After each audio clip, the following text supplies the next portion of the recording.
Today's movie is very meta. We're watching a movie about watching a movie.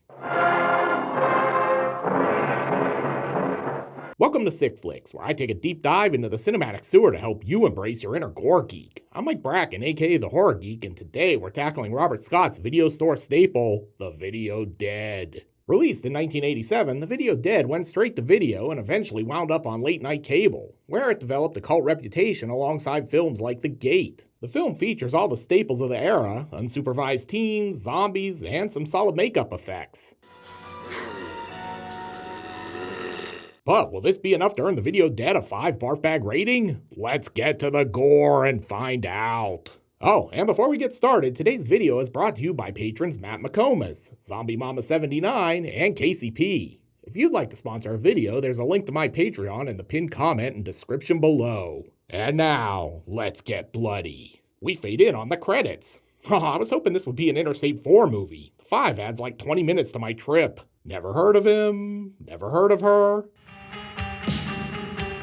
Michael St. Michaels? That sounds like an adult film name. William S. Weiner also sounds like an adult film name. Are we sure I'm allowed to review this on YouTube? This isn't Repenetrator, is it? With the credits over, we open with an establishing shot of a house. Oh god, I'm having the Black Cat flashbacks. Then these delivery guys show up.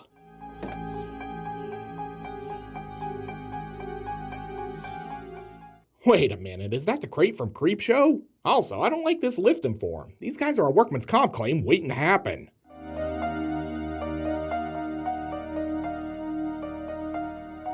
See, he's already holding his back. You can tell this was made in the 80s. In 2021, no one rings the bell, they just dump the shit on your porch and leave. This fish doesn't look very healthy. Probably needed more vitamin C. Anyway, this guy eventually answers the door, but only because he wanted to bum a smoke. Hey, look, there's gotta be some mistake. I haven't ordered anything but pizza in the last 6 months. Well, and that stuff from Adam and Eve, but the less said about that, the better. He accepts the box and sets to opening it. Fragile must be Italian. Oh, it's one of those loot crates the kids are always talking about. And after a few good bangs... Hell yeah. No, not like that, you pervs. I mean bangs with the hammer. Oh great, someone sent me their crappy old Emerson 19-inch. Probably doesn't even have a remote. And house establishing shot. God help us. Inside, he's writing his manifesto. Dear Penthouse Forum. He calls it a night and wanders into the other room to do his best Sick Flicks impression. What is this shit? It's Zombie Blood Nightmare. Says it right there on the title card. Not gonna lie, season 18 of The Walking Dead kinda sucks. You'd think a guy who's clearly so good at turning things off could shut off the TV, but nope. Then he pulls the plug. And house establishing shot. Drink. Back downstairs, this zombie is doing his best Demons 2 impression.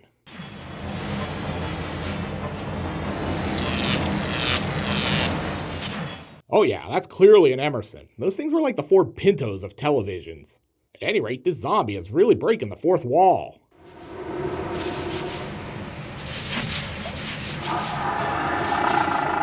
And if you thought we were done with the delivery guys, guess again. Sir? Sorry, we delivered that Emerson here by mistake. We're gonna need it back. The bad news is Mr. Jordan is dead. The good news is he looks like he went out having a really good time. And title card. God, was this all a prologue? Does this mean we're gonna have to get establishing shots of a new house? Nope, we're just getting more establishing shots of this house. The good news is fresh meat is arriving. It's Budget Gina Davis.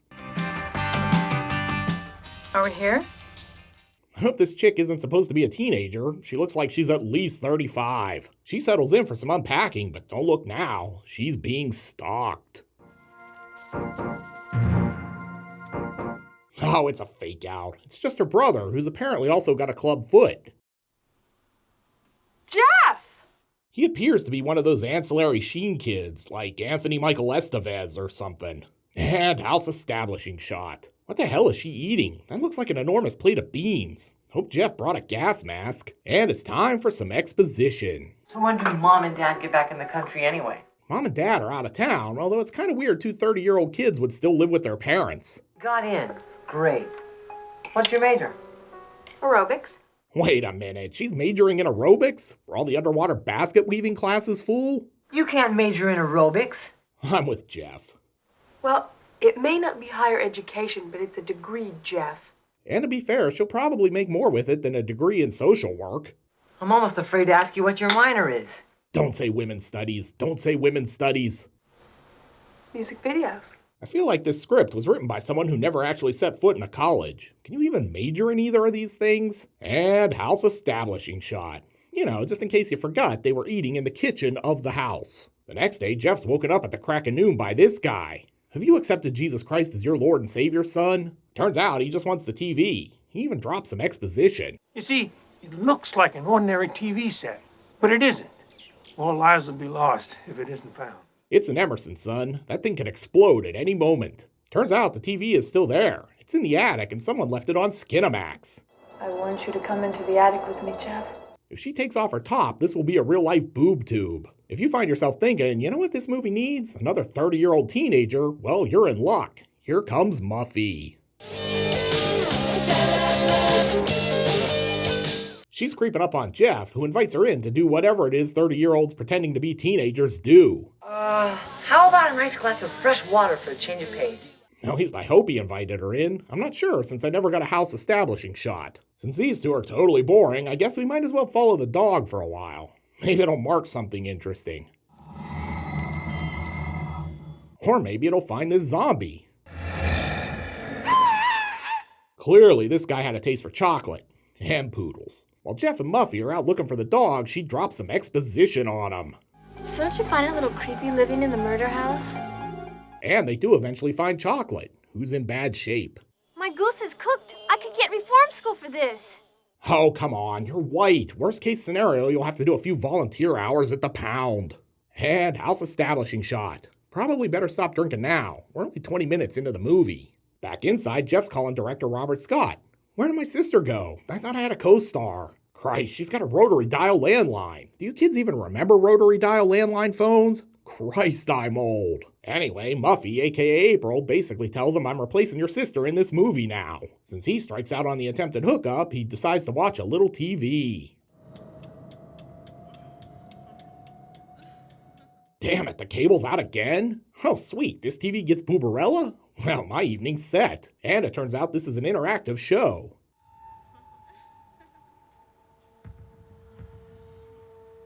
I've seen a lot of horror movies in my day, and never once has hooking up with a random naked chick who came out of the TV ended well.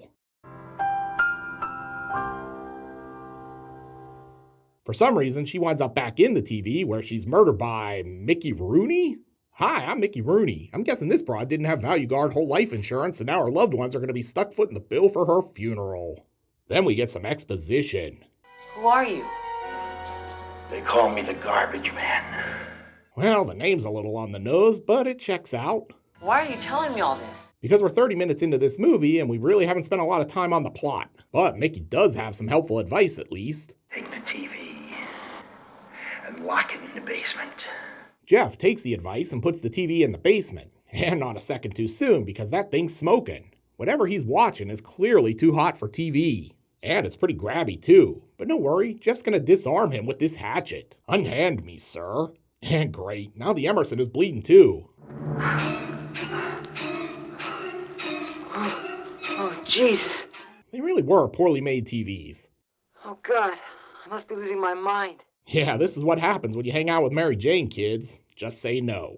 He heads back upstairs and finds his sister, who's apparently back in this movie. You are acting really strange. That's the way I am. I'm a strange person.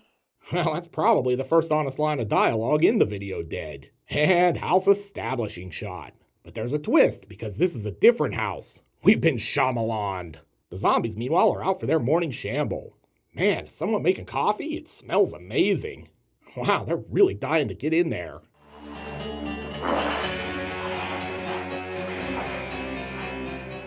Fun fact, it turns out there were backstories for all the different zombies in the film, but like with 13 Ghosts, the stories never actually made it into the movie. The maid wanders downstairs to see what's up, and she walks right into this jump scare. This zombie does his best Undertaker impression and sets her up for the choke slam. Before he can finish her, she's got some pressing business to deal with and nails him with the iron. Look, she needed to let off some steam, and I feel like it's safe to say the odds of his survival have been decreased. Upstairs, the ghouls find April's dad. This place is about to be a real dead and breakfast, apparently. And another house establishing shot. We're really going for the record here. At the house next door, Budget Edie McClurg walks right into this jump scare.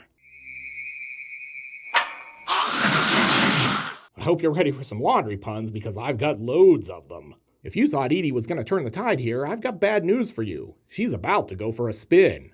I don't think they put any detergent in there, but you know what they say. No pain, no gain. With the killing done, you know what time it is. That's right, house establishing shot. Jeff runs over to comfort April, and what's with this shot? Did they park the squad car in the living room? How are these lights hitting her? And since it's been like 60 seconds, this feels like a great time for another house establishing shot. Because, you know, we're in another house now. And don't look now, but the TV guy is back. Only this time they invite him in. Oh, Jeff, you didn't tell me your mom was here. She's my sister? Oh, my bad. This movie really cannot go 60 seconds without a house establishing shot. At this point, this house should have gotten top billing in the credits. Back inside, we're getting some exposition. It was the video dead. Video dead? Somebody better tell me what's going on, and they better tell me right now. Title mention. I'm going to let you skip drinking here in lieu of all the house establishing shots, though. The TV don't kill nobody. It's what comes out of the TV does the killing.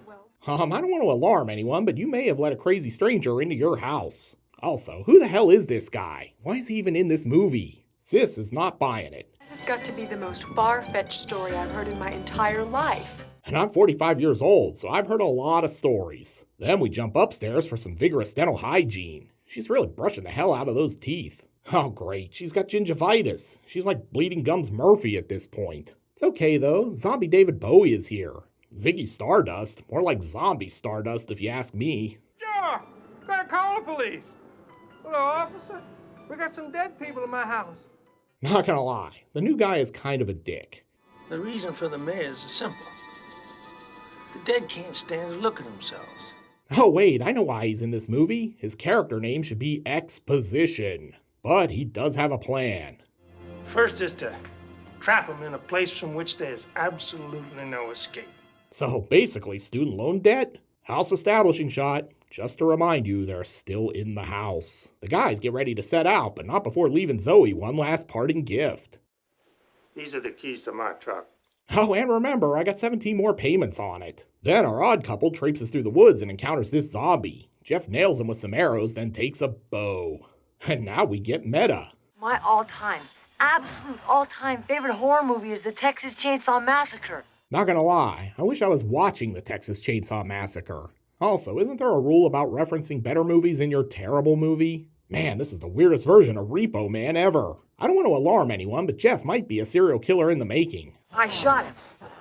It's only fair that I get to use the chainsaw. I've never seen someone so excited to dismember a corpse. Oh yeah, that bad boy must be a Husqvarna. Just slices right through that corpse. Then we get a shack establishing shot. And since a shack is technically a house, we're counting it. Also, I bet they find Mrs. Voorhees' head in there. Or a dead April. Joshua has a plan, and it's basically to turn Jeff into a zombie piñata. Cut me down right now, Joshua. I'm actually okay with this. And now I guess he'll just hang around until the zombies show up.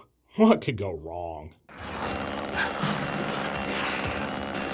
Alright, Joshua could conveniently fall asleep. I mean, that seems plausible. He does his best Robin Hood impression, and why didn't he bring guns? And what happened to the TV? And why is this movie called The Video Dead when there's never been a video in it? Oh, fuck it, who cares? Anyway, they defeat the zombies, but there's still like 22 minutes in this movie, so I'm guessing some more nonsense happens. They're running through the woods, but this zombie wants to make a point, right at Mr. Daniels. He used to be a zombie killer, until he took an arrow to the chest. Then it turns into Texas Chainsaw 4 as a dress-wearing Leatherface chases Jeff with a chainsaw. Still not as weird as the original TCM4, though. If you guessed Jeff was going to do something heroic, you get half a screenwriter's credit. He decapitates the zombie, but gets impaled on the chainsaw. April.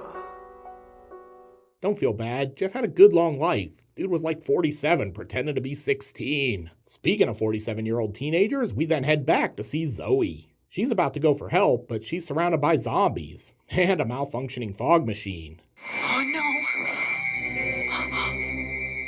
Meanwhile, in the driveway, principal photography for the Fast and Furious 10 commences. If you thought this was going to lead to some final showdown, you're wrong again. She has to show no fear, and how better to do that than... Won't you come in? What? Inviting them in for beans?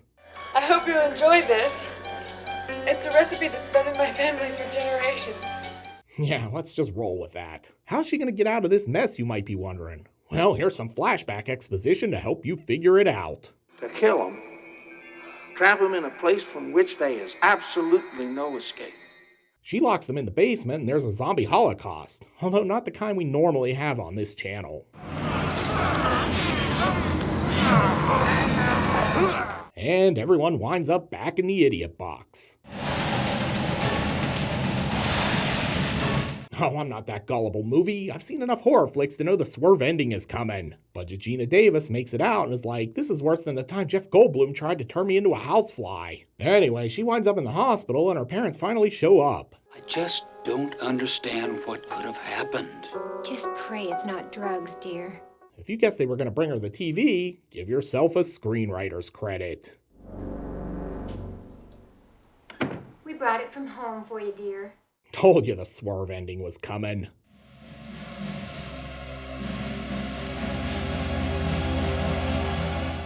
Wait, does that mean she has to watch the video dead now? Do we have to watch her watch it?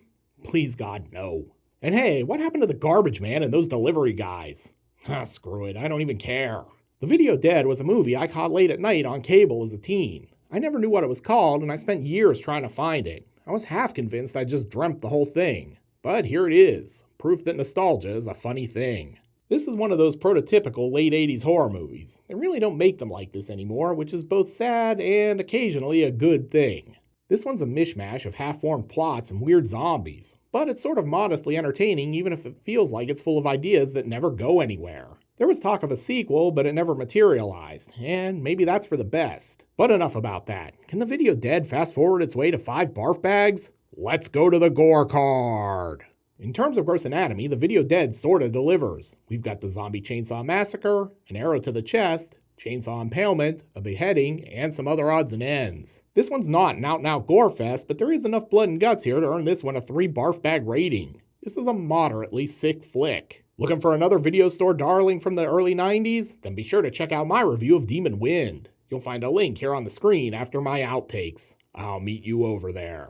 Until next time, I'm Mike Bracken, aka The Horror Geek, bringing you all the splatter that matters. But will this be enough to earn the Video Dead a 5 barf bag rating? Let's go to the gore. Fuck. Messed up my own tagline. It's like the first time I've shot this show. Breathing is important. She's creeping up on Jeff, who invites her to do it in whatever it is. Fuck. Him inviting her to do it would be a totally different movie. YouTube would definitely not let me cover that one. This movie really cannot go 60 seconds without a house. This one's a mishmash of strange plot. God damn it.